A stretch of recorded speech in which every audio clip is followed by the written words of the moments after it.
Hello friends, welcome to my YouTube channel ENP hub. तो दोस्तों, आज हम लोग बात करेंगे एसी मोटर के बारे में। एसी मोटर होता क्या है, ये काम कैसे करता है। तो सबसे पहले हम लोग जान लेते हैं एसी मोटर क्या होता है। एसी मोटर जो होता है ये अल्टरनेटिव करंट को मैकेनिकल पावर में कन्वर्ट करता है, वो एसी मोटर कहलाता है।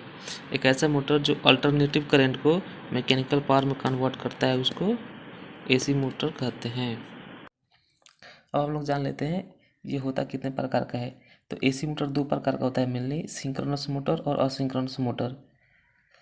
अब हम लोग जानते हैं सिंक्रोनस मोटर क्या होता है। तो दोस्तों, ये जो सिंक्रोनस मोटर होता है इसका यूज़ तो वैसे काफ़ी कम किया जाता है। बहुत ऐसी कुछ जगह है, मतलब जिसके लिए कुछ काम है जिसके लिए इसका उपयोग किया जाता है, जैसे पेपर प्रिंटिंग हो गया, और इंडस्ट्री के अंदर इसका यूज किया जाता है। तो सिर्फ पावर फैक्टर को मेंटेन करने के लिए सिंक्रोनस मोटर का यूज किया जाता है। जैसे अगर कहीं कंटिन्यूअस एक ही स्पीड पे मोटर मतलब काम हो अपना, कि मोटर का स्पीड जो एकदम सेम हो। जैसे 1500 RPM अगर मोटर का स्पीड है, तो ये 1500 RPM पे ही चले, ना 1450 हो ना 1550 हो, एकदम फिक्स हो 1500 RPM। तो वैसी जगह पे सिंक्रोनस मोटर का यूज किया जाता है।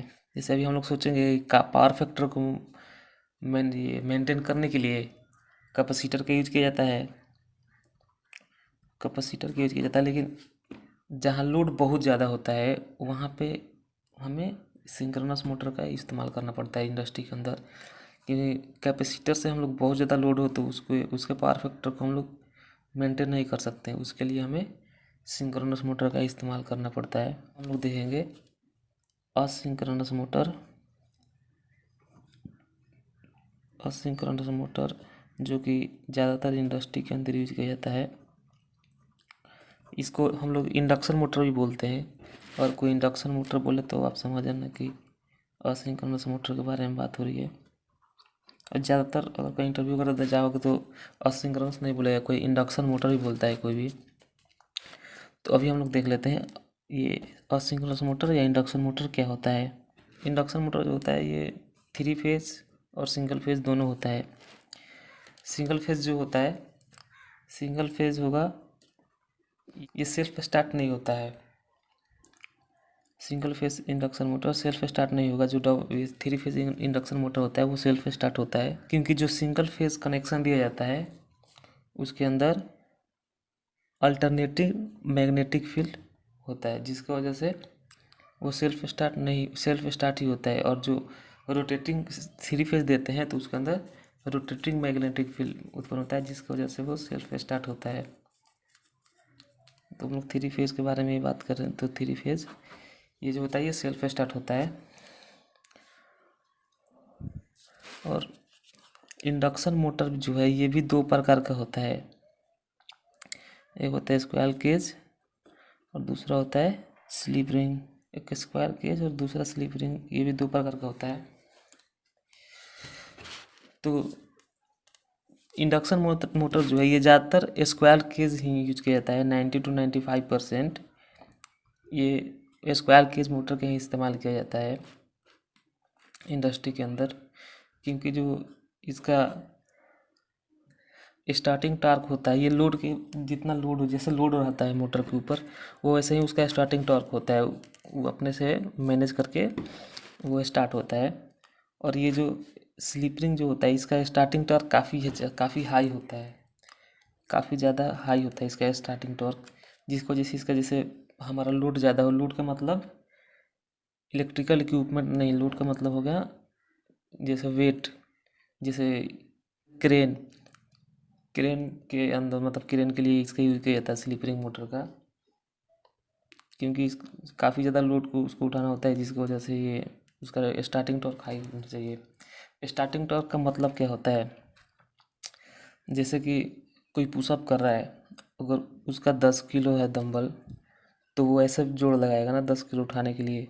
अगर वहीं डंबल का वेट अगर 30 किलो होगा तो ज़्यादा जोड़ लगाएगा, तो यही होता है स्टार्टिंग टॉर्क। जो स्क्वायर केज होता है ये लोड के हिसाब से अपना उसका टॉर्क होता है, लेकिन वही जो स्लिप रिंग होता है इसका स्टार्टिंग टॉर्क काफ़ी ज़्यादा हाई होता है। इसलिए स्क्वायर केज का यूज ज़्यादा किया जाता है इंडस्ट्री के अंदर। तो दोस्तों एक बार हम और देख लेते हैं, रिवाइज कर लेते हैं एक बार। जो एसी मोटर क्या होता है, ये अल्टरनेटिव करंट को मैकेनिकल पावर में कन्वर्ट करता है, वो एसी मोटर कहलाती है। दो प्रकार का होता है, सिंक्रोनस मोटर और असिंक्रोनस मोटर। इसको हम लोग इंडक्शन मोटर भी बोलते हैं, इंडक्शन मोटर बोला जाता है इसको। असिंक्रोनस मोटर जो होता है, इसके अंदर दो वायरिंग किया जाता है। एक होता है 3 फेज जो रोटर के अंदर किया जाता है, सॉरी स्टार्टर के अंदर, और रोटर के अंदर डीसी सप्लाई देते हैं हम लोग। स्टार्टर के अंदर 3 फेज होगा और रोटर के अंदर डीसी सप्लाई देता है, जिसकी वजह से जो है सिंक्रोनस मोटर जो है एकदम कंटिन्यूस स्पीड पे काम करता है। मतलब उसका स्पीड कम ज़्यादा नहीं होता, आरपीएम, सॉरी स्पीड की जगह पे हम लोग आरपीएम का यूज़ करेंगे। आरपीएम मोड का आरपीएम जो है वो सेम रहता है, ज़्यादा न कम होगा न ज़्यादा होगा। वही अब हम बात करेंगे सिंक्रोनस मोटर या इंडक्शन मोटर के बारे में। तो इसका यूज़ ज़्यादा इंडस्ट्री के अंदर किया जाता है। ये सिंगल फेज और 3 फेज दोनों होता है।